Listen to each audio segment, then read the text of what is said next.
Welcome to the Power of ERDC podcast. I'm your host, Tim Reeves. Today, we're going to discuss how ongoing research and development is shaping and harnessing AI as a tool for the Department of War and for America's civil works projects. Joining us today is Dr. Robert Mosier, Director of ERDC's Information Technology Laboratory. Dr. Mosier, thanks for joining us. Great. Thanks, Tim. Glad to be here. Been a while. The good news is that by the time people watch this and this topic, we're going to already be out of date. So as fast as AI is going, it's nice to know that what we talk about, we already out of date. Yeah, it's definitely moving along at a good clip. So in December, I think let's start with this, a big announcement from the Department of War and the release of its own AI, Gen AI. Mm-hmm. I know you're a role you had previously with U.S. Army Corps of Engineers in a lead technology role, knew about this rollout. Talk about that particular AI and kind of how that rolled out. Yeah, so, a lot of exciting developments across the department in AI in general, right? And I think large language models are being fielded through the GenAI.mil tool are a key part of that. As you mentioned and folks know, we've been working on AI machine learning for a long time, right? It's not something new, but the way it's being employed is new, and the way it's being deployed to the workforce is definitely new. And so, I think we're all aware, and it's part of our daily life. Shoot, my kids get in there and they make funny videos and things with tools like ChatGPT, right? And the general public has access to those, and we certainly have interest in how we can employ those and do in our daily business. And we have been expanding that in the Corps of Engineers and across the Department of the Army, the Department of War. But one of the key challenges that we've had is, well, how are we going to do some of the more sensitive things, whether it's acquisition sensitive, whether it's related to national security or the things so we can really take the power of these large language models and deploy them for helping us execute our work. And that's been the challenge of using a lot of the public-facing AI tools in the past. And so, as you mentioned, I was privileged to kind of have a front seat to some of those developments as the acting USACE CIO and, working with a variety of vendors in a lot of the emerging AI technologies, mainly large language models and generative AI. A lot of the big players, OpenAI, Microsoft and their Copilot tool, Gemini, Claude, Grok, there's all of these tools out there, and we're trying to figure out ways that we can deploy them in our environment in a secure way. And so the release of Gen AI was the first, really enterprise rollout of that technology at IL5. And so that basically means that it can handle controlled unclassified information, which is really the prevalence of a lot of the things that we do before we get into classified environments with, say, secret or top secret information. And so, while we were deploying those and using those tools for as much work as we could on sensitive work, it's a really exciting development that now we're taking the best large language models available. We're deploying them in an IL5 environment so they can handle controlled unclassified information. And we're doing it in a way that is not, I'd say challenged by how we're going to manage that, the business and the bureaucracy and the funding associated with managing that kind of a deployment, because it's being centrally managed by the department as a free resource for everybody to use. And so, I think it's an exciting development where our researchers are no longer thinking, well, I can do this with this tool and I can do that with that tool, and I might have to pay to do what I need to do with that tool. Now to have this enterprise level support in the right secure environment to support most of what we do, I think is really going to be a game changer that I see, and am already seeing folks just expanding their use of it dramatically. So it's a really exciting development. Definitely a small piece of the puzzle, but it's an important piece of the puzzle that's going to accelerate the employment of AI across our workforce. You mentioned earlier about bringing the best from vendors and open source and industry. How important is that partnership or that collaboration and working with open source cloud source vendors and industry in I would say, staying at the cutting edge, but we joked about how fast this is moving, but staying on the good curve of understanding what's out there and how best to use these sources. How important is that partnership or understanding? Yeah, that's a great question. So, I think definitely we're a research organization, right? And so we do have team members and we want to make investments to stay abreast and help in the development of, new algorithms or how are we going to do AI, particularly in new computing architectures, things like AI in the perspective of quantum computing or neuromorphic computing, right? Those are areas for basic research. But a lot of what we're looking at employing from a mission applications perspective is we're doing this. Right, we're all working in parallel, full throttle, developing and deploying these technologies across industry and government and leaning on academia for a lot of the foundational developments.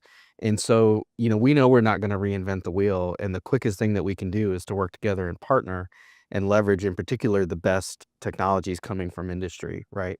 Now they may not be able to satisfy some of our unique needs, so can we take the best models that they're developing and say deploy them in our environment or integrate them into our software tools or our databases and things that we can do that kind of analysis. So that's largely been our approach is we're going to leverage, particularly when we think about of course, a lot of the nascent interest is in large language models, but really a lot of AI developments is how can we employ the best from industry and put it into our environment, put it into our workflows so that we can really take advantage of it very quickly.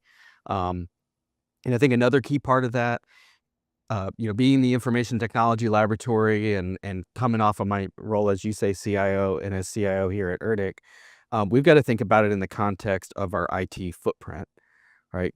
Just because we have the best thing, if we can't deploy it from a security perspective or we cannot put the algorithms that we need in tandem with the data that we want to analyze, right? That's a challenge. And so I think to the second part of your question, how are we working in the cloud? How are we working with our on-prem high performance computing assets or our data storage, our data lakes and things of that nature?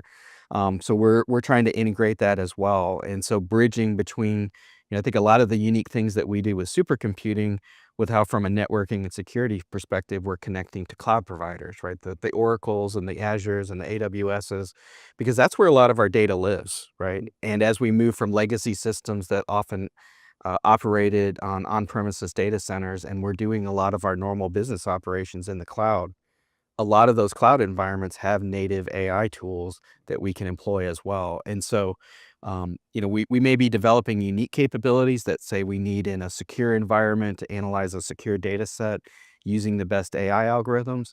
But, I really see for a lot of what we're doing in our day-to-day business, we're going to be doing that where our data lives in the cloud. And so also building out those partnerships so we can seamlessly leverage those cloud service providers and the AI tools that they've deployed in their environments. E ITL is an amazing place. It works across multiple portfolios, civil works, military, and we're gonna get into some of that a little bit later, but how is ITL in this ecosystem that you have here kinda leading that effort for not just ERDC, but USACE and others? What are some processes or examples of how y'all are kinda taking on that, I would think, task, a really hard lift, I guess? Yeah, it's a good question because similar to the technology, everybody from a strategy, vision, initiative, whatever buzzword you want to attach to it, we're all kind of moving out right at a very fast clip. I think compared to a lot of the things that we're doing in the R&D community. Um, I'll fall back on while there's a lot of front and center attention, and you would probably 5 years ago never hear AI on the news or in your feeds or things like that as much as we do today. We were doing what I think today we would call AI, what we would call machine learning, for decades, right? We're taking large amounts of data and training models. We were running high fidelity models on high performance computers and using that to train fast running models that might go into a weapon system or a command and control node or something like that.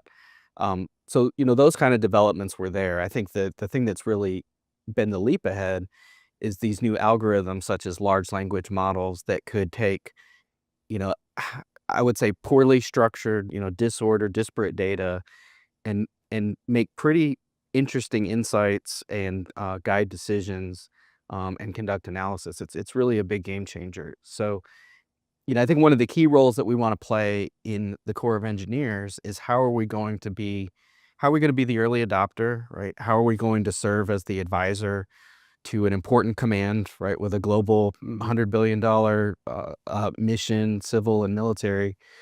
How can they employ AI to the best benefit of the Corps of Engineers, right? So that's been a key component, is how can we feed the working groups and the policies, and as an IT research organization, how can we feed the deployment in USACE's IT environment? A lot of partnerships there in the Chief Information Officer, Army G6 kind of roles as well, so that they can set up an ecosystem so we can, transition and deploy those AI technologies for the Corps of Engineers. So that's been a key component. We're doing that as well in partnership across the Department of the Army. Almost any agency you can think of across the department, the DLA, Defense Logistics Agency, applications with Defense Threat Reduction Agency. The Intel community, of course, has a lot of information that they're interested in employing things like AI. And so we're partnered with them as well to provide insights. I think the other component that's been really important is, how do we upskill ourselves, right? So certainly a lot of our talent that we're hiring out of academia, right? These tools are Common. they're common, right? They're using them in their daily practice. They're training on them in school, but it's impacting all of us. So it's impacting the way that we develop code. It's impacting the IT environments that we deploy new software into. And so one of the things we've been trying to do as a laboratory is also bring in largely the best from industry to partner with us and upskill our workforce so that we're skilled in a lot of these nascent AI tools and environments. So we've been doing a lot of that so that we can get, not just a cluster of researchers that, hey, that's our AI team. I think we recognize that it's going to be embedded in everything that we do. And so we need to, I think, work together to, be capable and build expertise to do that kind of work. So we formed a sort of an internal AI working group. I think the last thing that I want to do as a leader, in addition to, how we're going to develop the skills of our workforce, but how are we even going to communicate those capabilities and share them? The last thing we want to do is fence that off. And so, I think this is more about not generating a lot of top-down policy and oversight, but how can we build everybody's skills, and how can we share capability and resources and information so that we can all be better, right? Because although we're leading a lot of that here in the Information Technology Laboratory, all the laboratories are doing this, right? They're analyzing geotechnical data in GSL. They're doing interesting things in sensor fusion, multiple types of sensors, space-based and UAS-based sensors to characterize Arctic terrain, right, at Krell. Searle is doing interesting things looking at asset management, large sets of data on installations and civil works, and how we can take insights from that to make things like maintenance decisions and budget decisions. So everybody's doing it. So we've been trying to develop a kind of a collaborative environment, community of practice, starting here in ITL and growing to the other laboratories so that we can all kind of grow together into that. And I envision we're actually going to be adapting that starting this month and in the near future with things like an ERDC AI Day and a new formal community of practice. So as we get tools like the Gen AI that was recently rolled out, other tools that we're deploying through our cloud computing environment, we can uniformly provision those to everybody and everybody be on the same page. So that's been another key component to it, I think, is kind of like fostering that workforce collaboration, which is really across all of ERDC. So we could go back to USACE for a second. Lieutenant General Butch Graham, our commander of commanding general of USACE, and our commanding general, has challenged us often to find ways to be faster, more efficient, so forth and so on. How is in the civil works portfolio, or in the business practices or processes we have, how is AI being used, or how do you see it being used to meet that call from our leadership to find ways to cut through processes or be more efficient? Yeah. So that's a good question, and I think it's one I think about a lot in the context of what can we do that's really innovative and game-changing as a research organization, but where can we also focus our projects and our efforts of benefit to the command, right? And it's interesting, there are some intersections there, but there's some that are not, right? So if you look at, say, a academic or a junior researcher and their interest in AI, it may be some next generation thing and they wanna design some structure or refine some type of a model using AI that may be totally revolutionary, right? And come up with something that we would have never thought of and totally change the way we design something or implement a project. But when we look at where the impact is, that may not be very impactful, at least in the near Right. term, right? The impactful thing might be doing permits faster, right? Because we have a lot of rigor and paperwork and things in the way that we do business. So from a mission perspective for the Corps, it may not be the coolest, nature publication kind of AI research, but it's really impactful if we can make small improvements in the way that we do business with tools like AI. And so, I think we're trying to balance that. We want to make the foundational investments in technology and understand the state of the art. We want to, of course, use it for more cutting edge applications for, say, the Army modernization, Army transformation. But when I look at the Corps of Engineers as a command, of course, we do have some of those innovative applications and things like engineering design, water modeling, hydraulic modeling, things like that.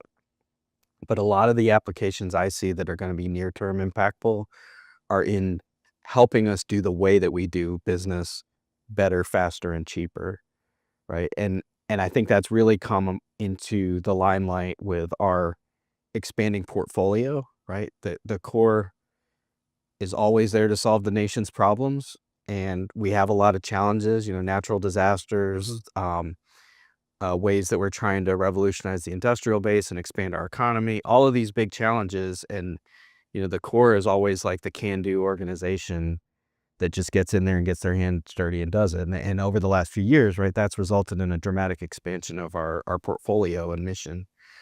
But it hasn't resulted in an expansion of our workforce, right? And so how are we gonna get after that? Of course, we're gonna do it with partners and extensive contracting that we do. But I really believe, and I think the chief believes, that the employment of these kind of tools in the way that we do that business is gonna be a force multiplier. It's gonna amplify our ability to do our work. And so the examples I can think of is, let's say I have a fixed number of regulatory staff to review environmental permitting and things like that, which is a very hands-on, often interactive activity with a farmer or a landowner or Mhm. something like that. Um, I've only got so many of those people, and their workload is huge managing this process. Can AI help me in that? Can AI go through and review a lot of those applications and give me kind of a thumbs up, thumbs down, or red line of these are the things that are concerning? Can it help me with that? Can it help me with contracting? We've got lots of great examples now with contracting where AI tools are looking across, maybe not just what that contracting officer is familiar with, say, what that district is awarding in their AOR. It's looking at data across the entire Army or the entire Department of War or the federal government and using that to drive, say, market research for an individual project. So you're not just, using what's in your mind and what you got time to read. It's training models that learn off of all the data and is providing insights that support improve quality of things like cost estimates and contracts, that then buy down the risk associated with poor project execution, right? So there's tons of contracting examples. There's office of counsel examples, right, in legal reviews and opinions. And then some of the most interesting applications, that I think start to intersect what we're doing in engineering and sciences and business delivery for the Corps are in engineering and construction and things like construction management, right? We're an engineering organization, and because of that, we have lots of codes and standards and specifications and things that we follow. And for you look at a mega project, I mean, it's a daunting amount of information. And so with a limited workforce, how are it's challenging to make sure that we've dotted all the I's and crossed all the T's and checked all the submittals for something that compares back to 40 years of knowledge, Right. that's implemented in specifications and contracts that may be thousands of pages of documents in a paper-based, system. AI is helping us with that, right? So we already have trained AI models trained off of all of our authoritative information, our criteria, our specifications, manuals, regulations. How can I use that to take the burden off of the construction manager? So now the AI is helping me with quality assurance. It's helping me check specifications and submittals. Um, I think we have to admit that we don't generally have the bandwidth or the staff to do the quality of work that we probably want to do. And so if AI can help us do that, it can improve our bandwidth, so we'll do things faster and we'll probably do them better. And also give to the engineer or the construction project manager, give them their time back so they can focus on the things that really need their intellect rather than sifting through paperwork and submissions. So I think there's exciting examples there that are going to be really impactful to the Corps of Engineers. I think, not to interrupt, but I Yeah, think a conversation you and I had one time is like, USACE has a very good story to tell. Mhm. We're always going to need people on the ground in the field building things. Can these processes help us do that better, faster, less Oh, yeah, repetitive? Yeah. definitely. And if they can, use them to their fullest. Yeah, and I think that feeds to, there's a lot of thoughts about, you heard in the news on, well, is AI gonna replace my job, or what am I gonna do in the context of when AI deploys in our work? I think all these applications, I would be glad to have an AI agent that helps sift through a lot of the things that we deal with contracts and, details and specifications and things so that I can focus on my real job and putting our human intellect and knowledge and intuition to where it's needed, right? And I think that's common across a lot of the career fields across the Corps. And then the other part about it that I think's important is, all these AI insights and algorithms and data, they're gonna live in IT world, right? But we're still gonna have to move dirt and build Yeah. projects, right? So in the end, it's Your gonna have laptop is not built to lock or yeah, and we're nowhere near where, that laptop is gonna spawn a bunch of robots to go out and build levees or repair wildfire damage or things like that. Yeah. So, I think that intersection of the IT world that's gonna increasingly include AI with how we as humans are gonna translate that and enact it in the real world is a big thing, right? And we need to embrace that. So one of the you mentioned quality and construction world. One example is Jackie, which is a great acronym, but it stands for Job Site Assisted Quality Intelligence, which was an AI tool developed by Arctic in collaboration with USA's Construction Management Innovation Office. Tell us about Jackie. This is now about a year or so old, I think, or Mhm. released last year. How is that kind of not necessarily put your foot through the door or gotten into AI deployment, but really how has that been successful so far and going to the next steps? Yeah, so it's so there has been a good bit of things publicized about it. Of course, I think we're really proud as a laboratory to lead a lot of that effort in partnership with Headquarters Engineering Construction. They're great partners and they help to provide, kind of the applications insights to our team that's doing that development. But it's a very tangible application of not just AI for the sake of AI, right? It's AI to support the mission. And I think it gets back to the fact that AI is really changing knowledge management. It's I think historical ways of knowledge management are just totally out the window. And Jackie's a good example of that, right? So we took historical information, regulations, policies, specifications. Basically, if you go to the whole building design guide, which wbdg.org, or our USACE, largely civil works related regulations and engineer manuals and things like that. That's how we do business, right? That's what we ask contractors and ourselves to meet the requirements in those documents. But to do that, it often takes a smart person in the middle to make sure that we're meeting them and to provide guidance that passes in between. So how do I, in a changing workforce, a lot of our senior workforce that maybe even wrote a lot of that stuff is retiring or has retired. So how do I bring my junior workforce up to speed with, 40, 50, 60 years of knowledge that's often in a paper form or electronic paper, right? Right. And so we're doing that with Jackie, right? So we're taking authoritative information in RAG-based LLMs large language models, to basically create a trained agent, AI agent, on our information, right? So I can apply that in a lot of ways. And so, I think in the near term, people are applying it the way they do ChatGPT. So I'm a new project manager. Maybe I don't have a lot of experience in hospitals, right? Or maybe I'm going into design a retrofit for some type of a lock and dam project that our district hasn't done in a while. But I know other districts have done it, and I know there's things in documentation. So can I query it and ask it some questions? Can I throw some ideas from, say, maybe a design charrette and see how it compares with practice or lessons learned? There's applications like that, and that's happening today, which I think is a great advancement from, maybe the senior engineer in your office said, go get manual X and A and Y and this specification and this building code, and look at that chapter and then just digest it yourself, right? So it can help us get to an answer much more quickly. The stuff I'm really excited about is starting to happen now. And so rather than the human being the interrogator of that, now I'm going to take that agent and I'm going to deploy it on other information. So I'm going to take my authoritative data set and I'm going to use it to check a contract submittal for a new project. How does that project submission, the drawings, the 3D models, the specifications that they've developed, how does that conform with my authoritative information? Right? Generally, it took an engineer and construction manager, quality assurance folks to go through and do that cross-checking. We're doing that today in research settings, not fully deployed across the core, but we're taking those agents and using them to check drawings and redline things and identify deficiencies or risks, to connect lessons learned that we have from prior projects to risks in upcoming projects.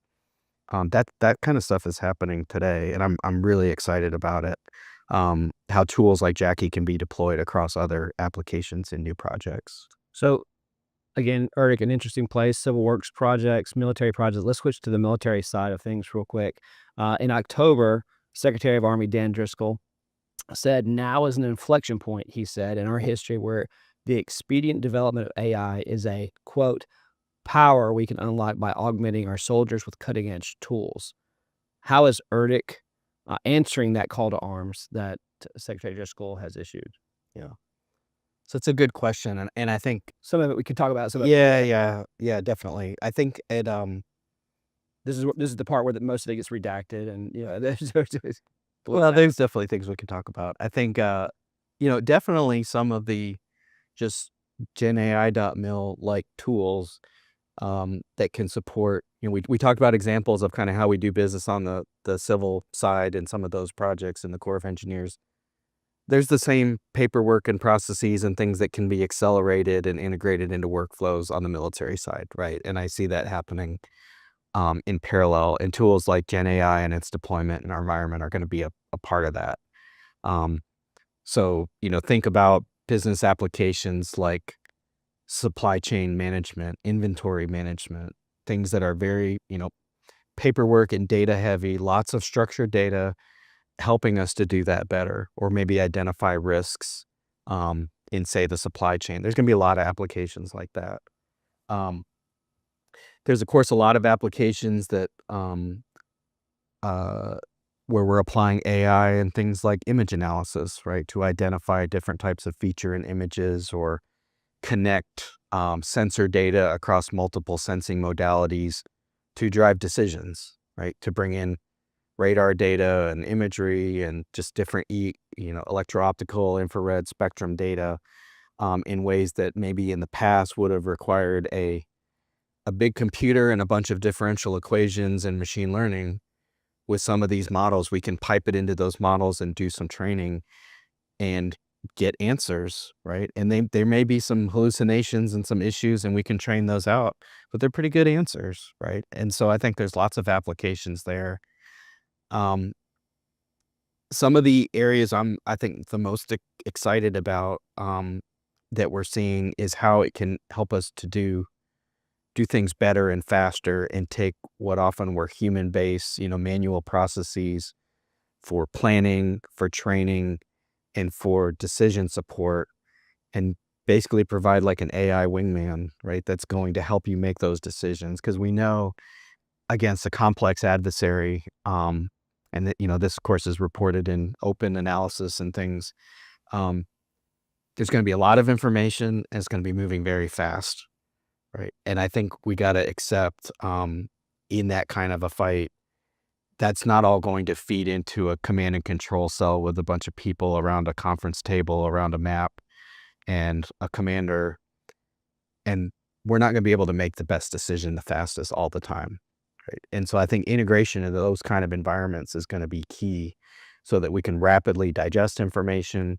We can take training, we can take commander's intent, we can take doctrine, and integrate that into guidance for decisions. Humans always going to be in the loop on decisions, but if we can provide them with the best courses of action as fast as possible, that's going to be a game changer for them across any spectrum, right? It could be an autonomous ground vehicle on the battlefield or a team of them.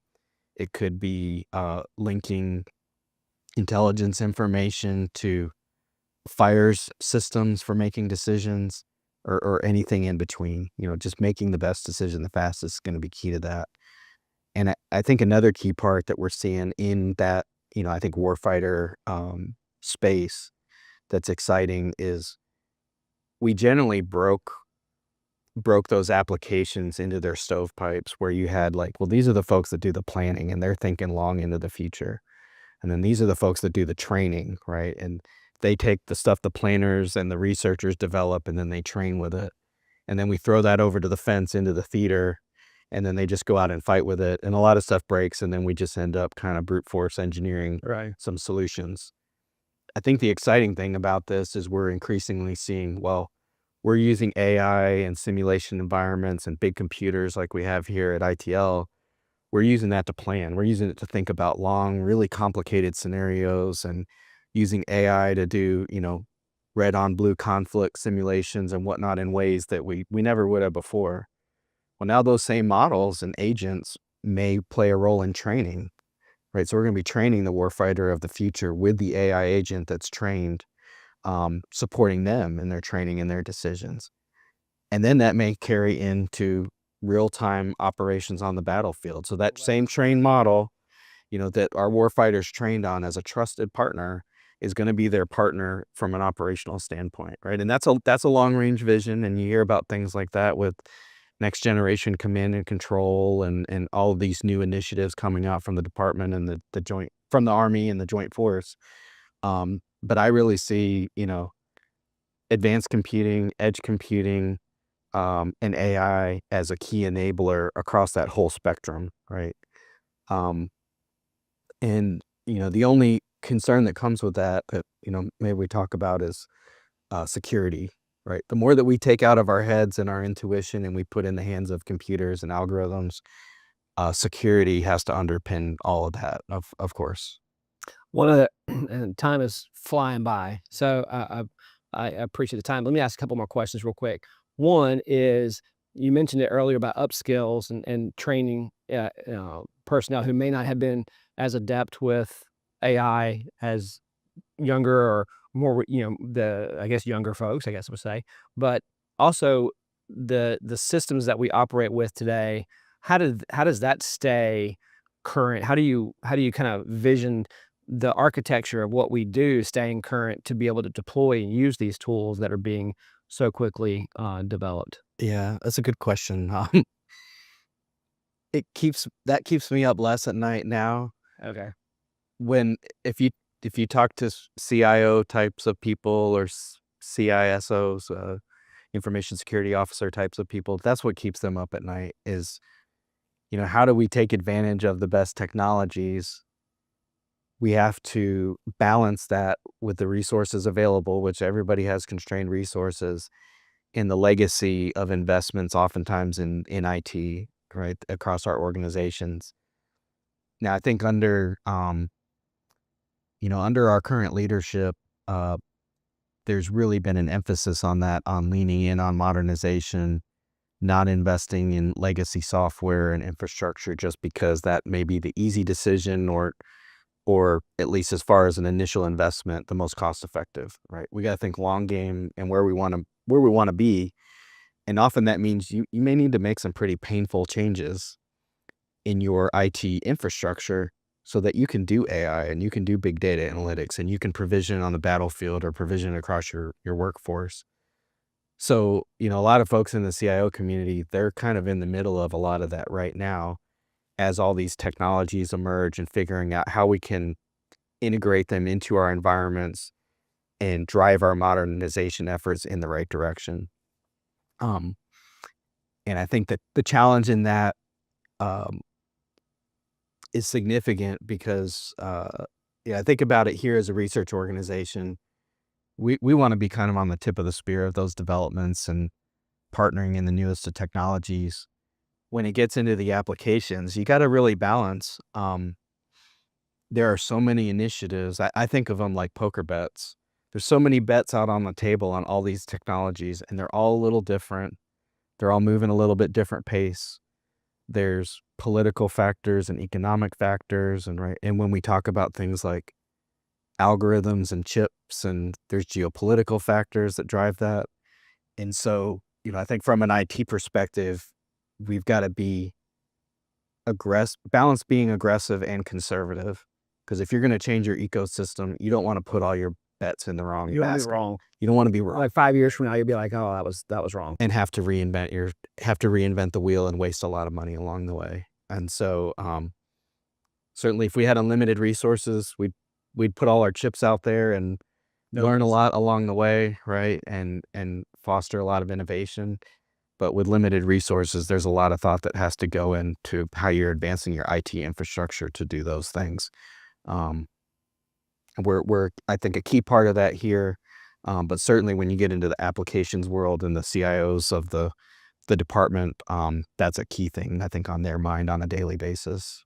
So my last question, and I guess this is a fun question, is you said certain things keep you up at night, some things don't. Being the director of the Information Technology Laboratory at a time like this has got to be amazingly exciting, somewhat nerve-wracking maybe at times, but where do you fall emotionally, excited, nervous, or just that environment that you now are among leadership for?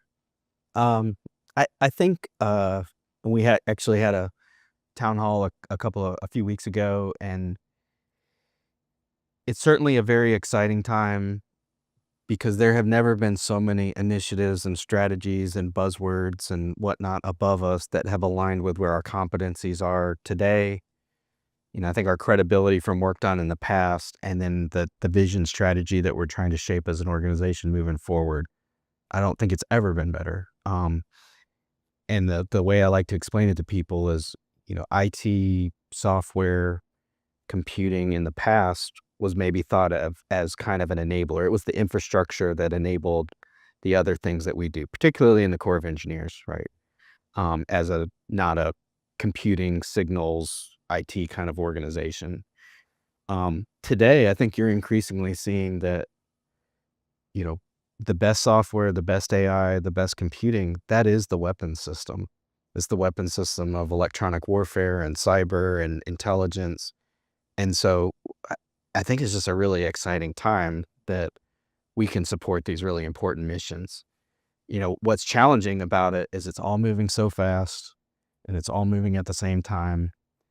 And with limited resources and bandwidth, how do we make sure that we're putting our time and our effort in the highest impact areas? Because there's so much need, and it's need that's kind of unique, I think, to us, that it's not just unique applications to the Army or the government or Department of War. There's so many opportunities for partnership with industry and academia and international partners.